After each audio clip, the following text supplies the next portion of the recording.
You've been hearing it for longer than you probably care to remember, but the fact is, good housekeeping prevents accidents.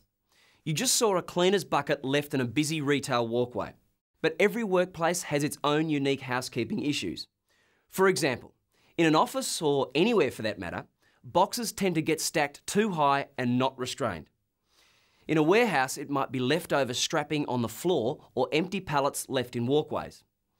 In manufacturing, it might be offcuts not being properly disposed of or not often enough. Once upon a time, offices had tea ladies and companies had janitors. Those days are long gone. Now, the expectation is that good housekeeping is everyone's responsibility to help prevent accidents. Heard the old adage, an ounce of prevention is worth a pound of cure? Spending a few minutes cleaning up your work area as you go, and at the end of each shift, could save you spending a week in a hospital bed or worse.